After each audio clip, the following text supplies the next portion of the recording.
بسم الله الرحمن الرحيم. الحمد لله رب العالمين، أحمده وأستعينه وأؤمن به وأتوكل عليه، وكفى بالله وكيلا. ثم أصلي وأسلم على خاتم أنبيائه وأفضل سفرائه، المحمود الأحمد المصطفى الأمجد، أبي القاسم محمد،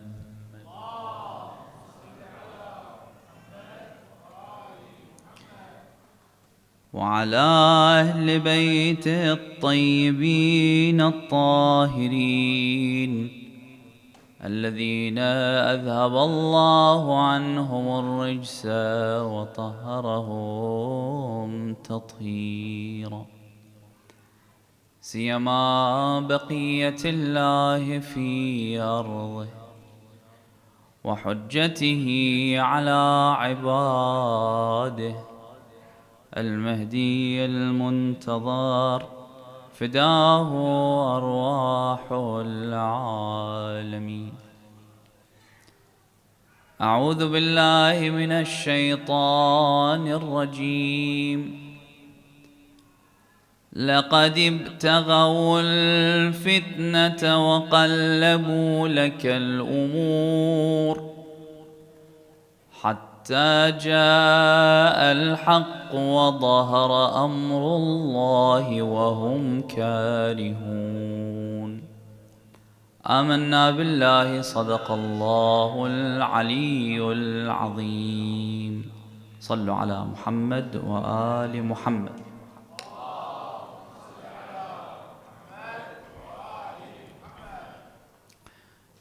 Sometimes expressions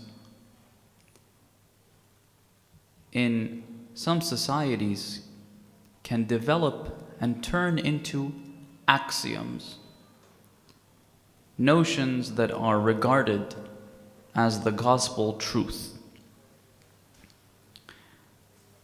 Sometimes these expressions are good, they're correct. Sometimes they're only partly true. Sometimes they are outright false. One of the examples in the Arabic language is something that I've seen being discussed in this day and age on social media. Some so-called scholars mention these things. They say that religion prohibits you from haram, but it doesn't prohibit you from life. Now, whatever the heck this means, I don't know. But if it's saying that religion says that you should do everything that is halal, then that's certainly not the case. This goes against the words of Amir al-Mu'mineen, salawatullahi wa salamuhu alayhi. He says in an absolutely beautiful hadith, and it's unfortunate that I cannot recite the entire hadith today. I will only mention one part of it, where the Imam talks about the level a mu'min and a believer gets to in his piety and God-wariness. He says that Allah subhanahu wa ta'ala will give a believer that is pious the ability to see haram acts as they were intended by Allah subhanahu wa ta'ala. The Imam says, فَقَدَّرَ حَرَامَهَا. He will begin to see the haram for its true image. And this is the case with a lot of sins, by the way.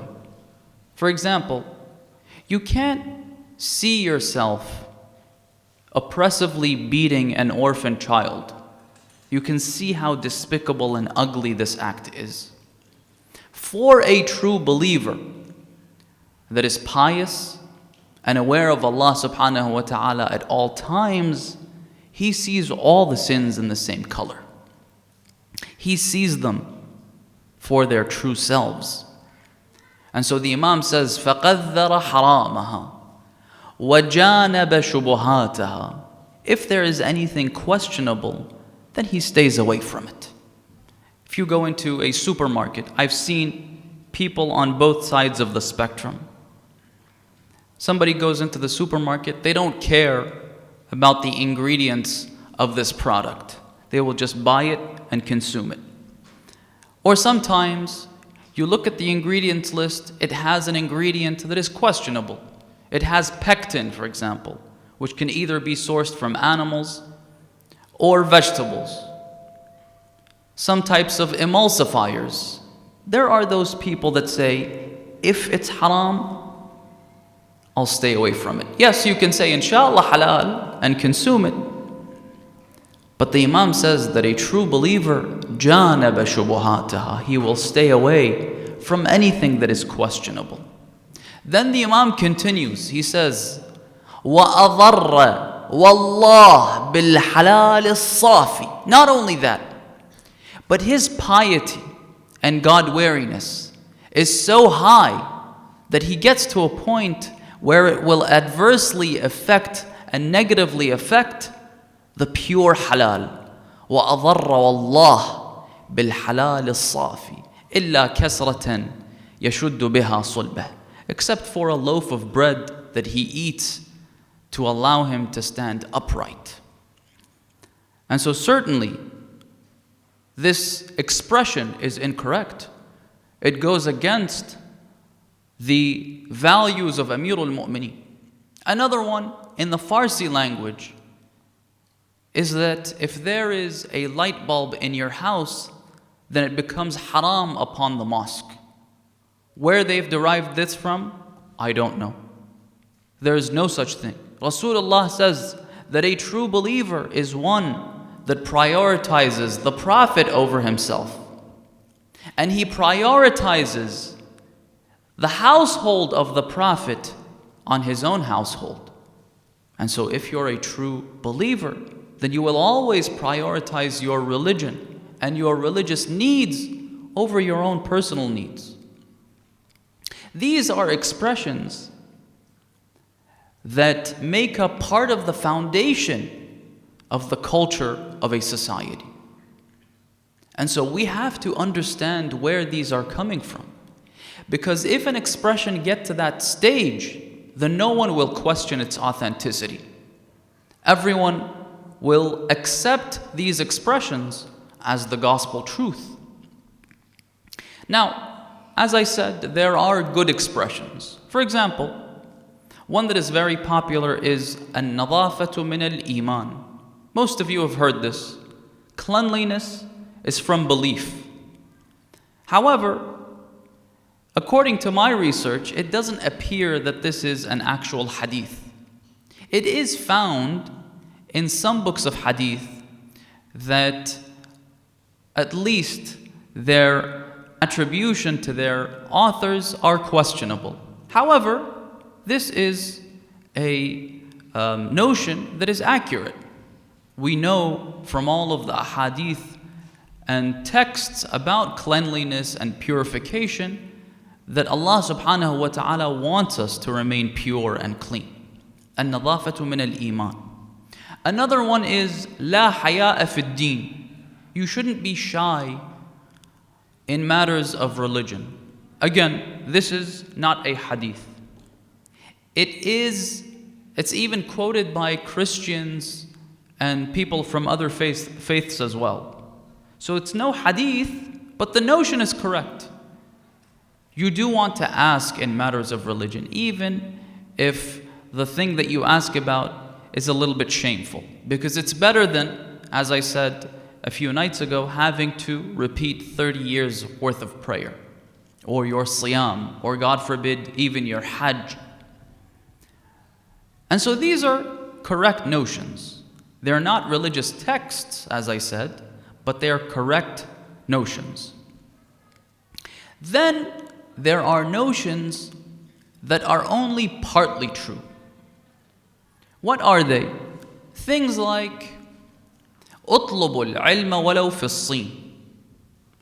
I looked into this, and I have to correct myself because I spoke to a number of the brothers about this. This hadith is not mentioned in any hadith books from the early years. It's only mentioned in second and third hand books of hadith. It is not found in Shi'i books of hadith except for one book known as Ghawali al-La'ali or Awali al-La'ali. And from my understanding, he took the hadith from Sunni books, not from Shi'i books. And so this is kind of thrown around as the gospel truth. Let's assume that it is a hadith from the Prophet sallallahu alaihi wasallam. What is the Prophet saying? He is not saying that you should seek knowledge from China. What he is trying to convey is the importance of seeking knowledge. Imagine if I said to you, I want you to buy freshly baked bread, even if it means that you travel to Croydon. And what you do is get in your car and drive straight to Croydon. Is this what I said? What I tried to convey is the importance of freshly baked bread. I want you to understand how important this is to me. And so I say to you, even if you have to do this and that.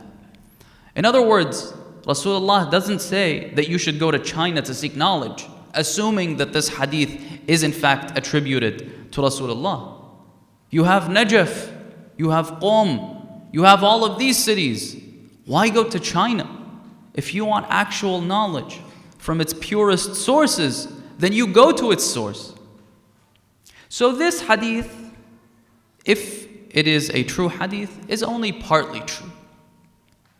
Another notion that is only slightly truthful is this one. Al-aqrabuna awla bil-ma'ruf. I don't know if you've ever heard this before. It's thrown around like a verse in the Quran, when in fact it is one of the words of Uthman. Uthman, as you know, he practiced grave nepotism. He brought around all of his friends and family members and gave them high positions in government.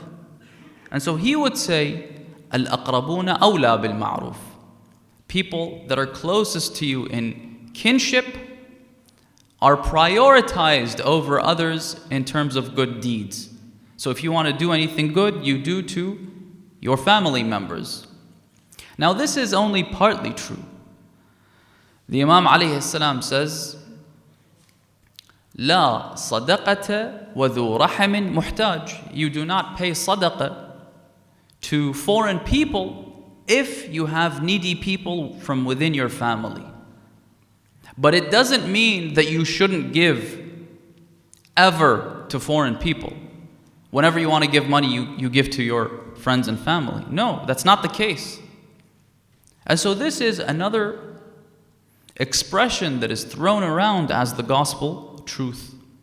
Again, it's partly true, but not completely and fully. Another one is something that is attributed to Amirul Mu'mineen.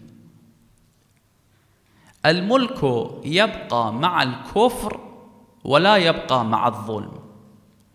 A kingdom will remain even if all people in that kingdom are disbelievers, but it will not continue with oppression. This is not a hadith from Amirul Mu'mineen. Yes, we have a hadith that say that oppression will eventually cause a kingdom to crumble. But this is not a hadith, so it's only partly true. But the issue is that statements like these have found ways into our culture.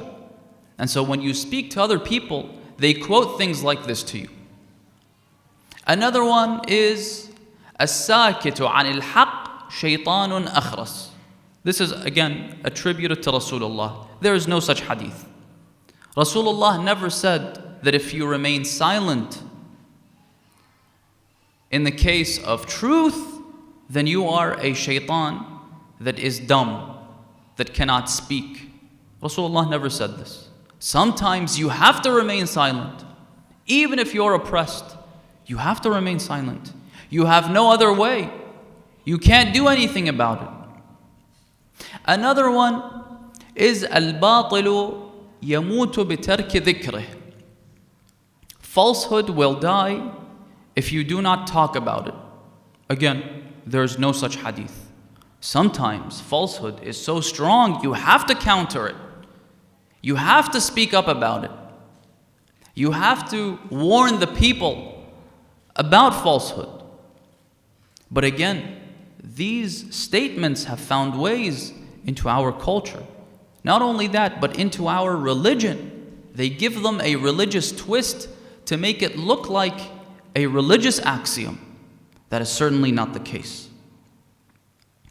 Another notion that is partly understood by people is the notion of istikhara.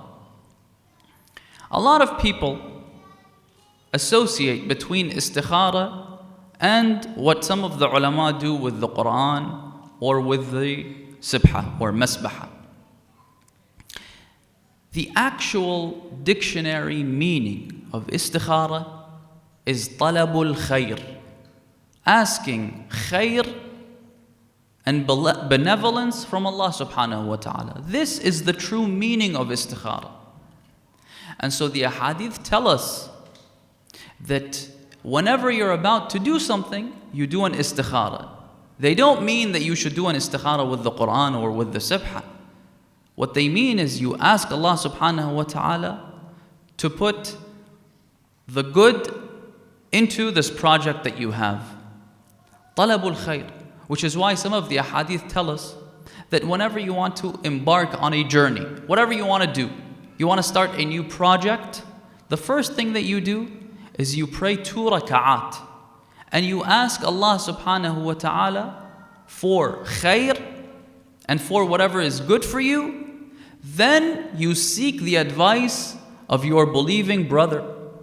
The hadith says that way Allah subhanahu wa ta'ala will inspire your believing brother to give you advice that will be in your best interest. This is true istikhara. Istikhara isn't some sort of computer that is designed to make decisions on your behalf. That is certainly not the case. Allah subhanahu wa ta'ala has given you the power of intellect, aql. And so you don't take an istikhara on doing something stupid. In addition to this, you do not take an istikhara to do something that is already good for you. And so if you want to get married, you shouldn't take an istikhara to get married, like the concept of marriage. We know that the concept of marriage is prescribed in our religion. Yes, you may take an istikhara on specific candidates, but that's a different story. In the same way, you don't take an istikhara to go to ziyarah. You shouldn't do this. Yes, you may take an istikhara to go today or next month. That's fine.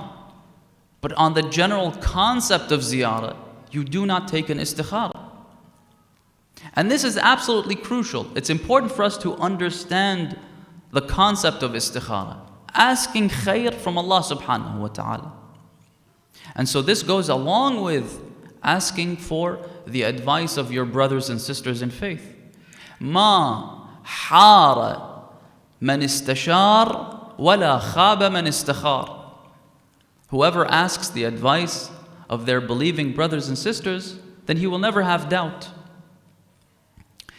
And so this is the true meaning behind istikhara.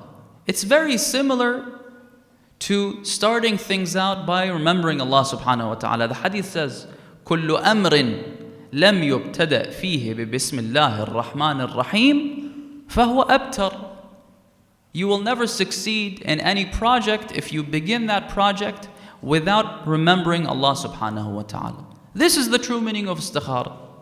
And so the hadith tell us, I'm not saying that that sort of istikhara, using the Quran or using the masbahah or a prayer that is mentioned in Mafatih al-Jinan, it's mentioned in the books of hadith known as Salatu Dhat al-Riqa'.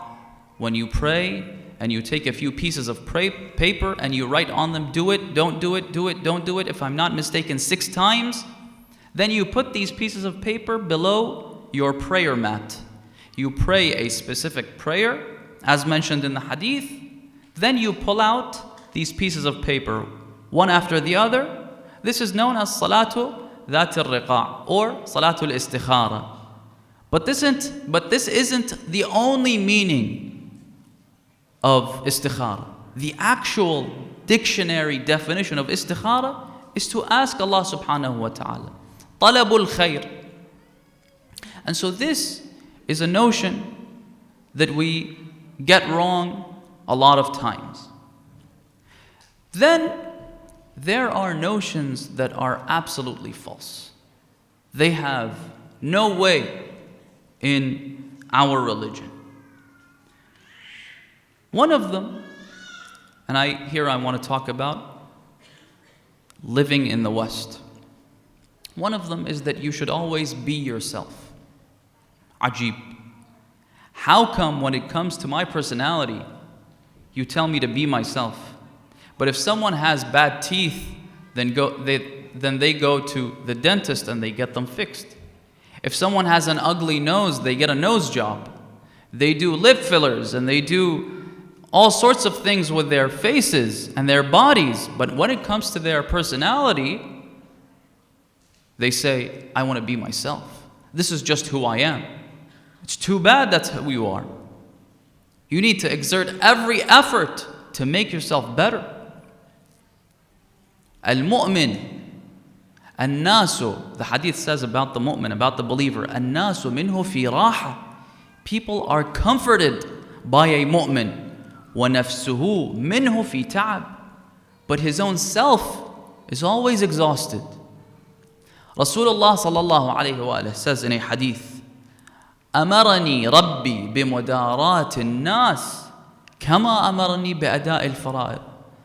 My Lord has commanded me and ordered me to treat people with benevolence and respect in the same way that He has ordered me and commanded me to pray and to fast and to go to Hajj. In other words, treating people with respect and love and benevolence is a core part of our religion. It is just like all the other obligations. And so when you talk to other people, you need to be respectful. I had a bad day. Too bad you had a bad day. It's not my problem you had a bad day. You have to work on your akhlaq. You have to make sure that you treat people with respect. Be yourself. This is another axiom that gets thrown around, or an expression that is taken as an axiom. Completely false. Extremely far from religious teachings. Be yourself. No, you shouldn't be yourself. You should always seek to be a better person. In the same way that if you have issues, you get them fixed. Zain. Another one is equality. People call for equality, and they don't understand that sometimes equality leads to injustice. I don't know how the system in the United Kingdom is in terms of public education, but I've seen this in other countries where they have different classes for different children. And so if someone is really smart, there's a specific class for that child. If someone isn't as bright, then they put them in a different class. But imagine if they mishmashed all of these people together into one class. You won't be able to advance. The smart kid won't be able to advance, and the kid that isn't that bright will always be left behind. Is this the equality that you're after? Imagine if someone took all the special need kids and put them alongside the kids that don't have any special needs. Is this the equality that we want? No. Not all types of equality are good. Another one is love knows no borders. La ammi, love knows borders. Love will always win and prevail. No.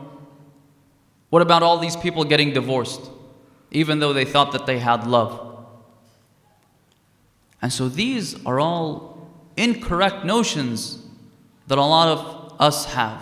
Sallu ala Muhammad wa ali Muhammad.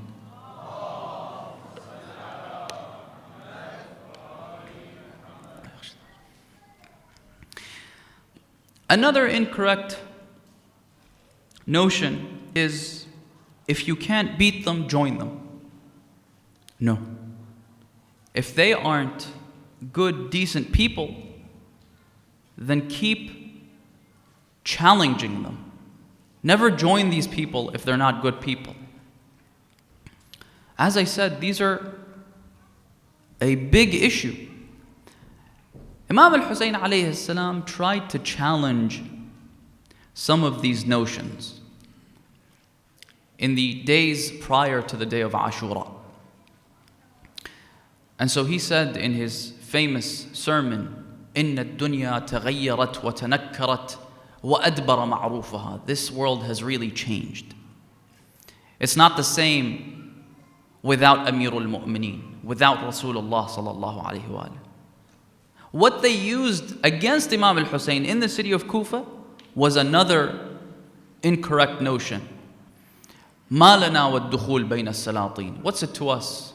Why do we have to get ourselves involved in a war between two cousins? If these two cousins are killing each other, you're damn right I will involve myself.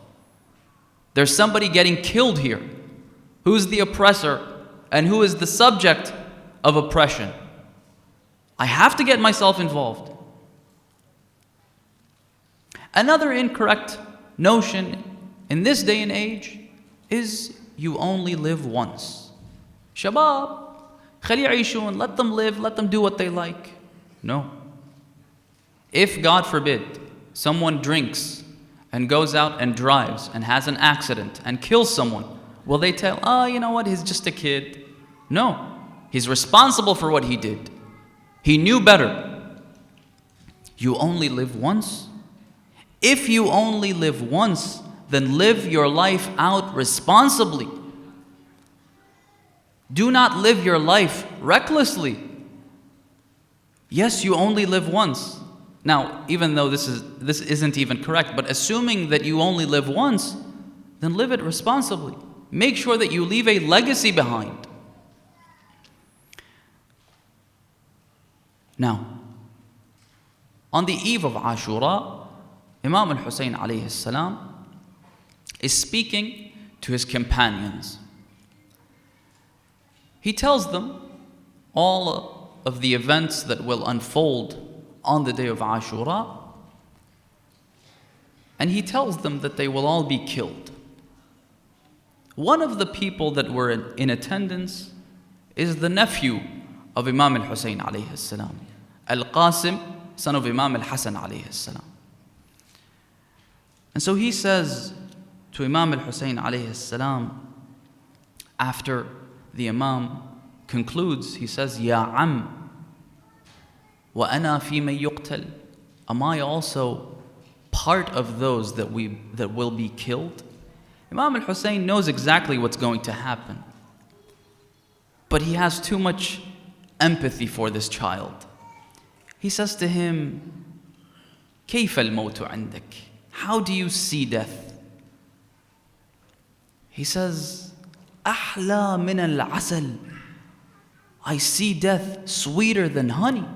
Remember, Imam al-Hussein was the one that said, إني لا أرى الموت إلا نعم سعادة والحياة مع الظالمين إلا برما. I don't see death except for the ultimate happiness. And so he says, كيف الموت عندك? He says, أحلى من العسل. Imam al-Hussein says, إي والله أحلى من العسل, sweeter than honey. This world isn't worth living anymore. On the day of Ashura, after all of the companions had been killed, Imam al-Hussein alayhi salam is standing in the desert, when suddenly his nephew, a 13-year-old boy, comes out into the battlefield. He says to him, Ya Am, laqad dhaqa sadri.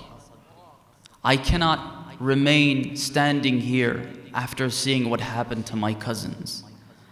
لقد ضاق صدري وسئمت الحياة فهل لي من رخصة. Do you allow me to go out into the battlefield? جاسم بزغ من برج المخيم وشع الكون مثل البدر لوتم. أقبل لعد عمه ودمعته تهيل يريد الرخصة وعلى القوم يحمل. من شاف العزيز حسين مجبل تحسر وبوجه جاسم تبسم. شي يقول له؟ يقول له يا ضوى العين يا ضوى عيوني يا جسايام يا عمي ليش طالع من الخيام. أخاف أن تنشتل يا مبدر التايام وانت وديعة المقتول بالسم. He says to him, why are you here? Go back to the tent. He says, يا عم إن أمي هي التي ألبستني لامة حربي. My mother put on this guard. وإن أبي هو الذي أوصاني بنصرتك يوم لا ناصر لك ولا معين. My father is the one that ordered me and told me to protect you on a day like today. جذب حسرة عليه وسال دمعة وداريد على طوقه يودعه. بكوا لما انتهاووا على الوسعة وكانون الفراق اشتعل واخرام. Then he gives permission to Qasim to go into the battlefield. Hamid ibn Muslim says that while I was standing, I suddenly saw a young boy come into the battlefield. He had a sword in his hand. He was wearing nothing but a shirt and pants and a pair of sandals. He said suddenly someone by the name of Umar ibn Sa'id al-Azdi said, Wallah la ahmilanna alayh. By God, I will attack him. He said, I said to him, Subhanallah, can you not see all of these people surrounding him?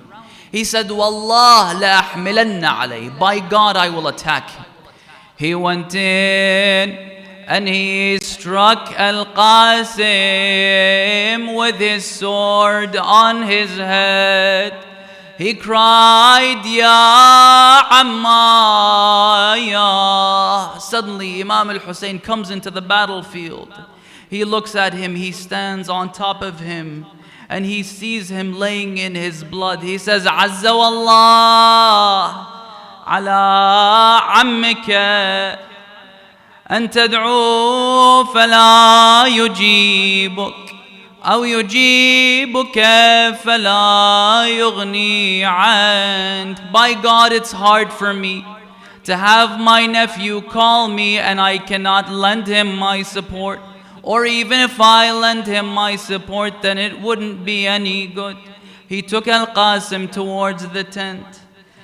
قالها يا رملة هالهلي جهزي له ثياب العرس وفرشي له بصف اخوته لا تغير اوصاف الشمس وخلي العزيزة تودعايا جاسم يعالج بالنفس وخلها تجيه تغمضه زينب الحورة عمته.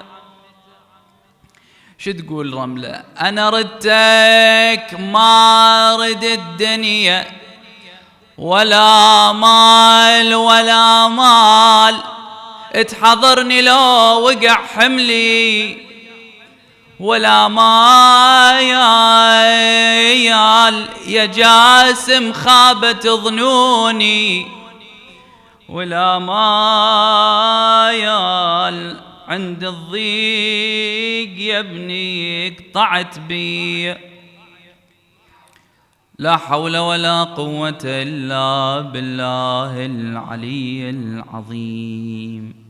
إنا لله وإنا إليه راجعون. إلهنا نسألك وندعوك بأحب الخلق إليك بمحمد وآل محمد أن تصلي على محمد وآل محمد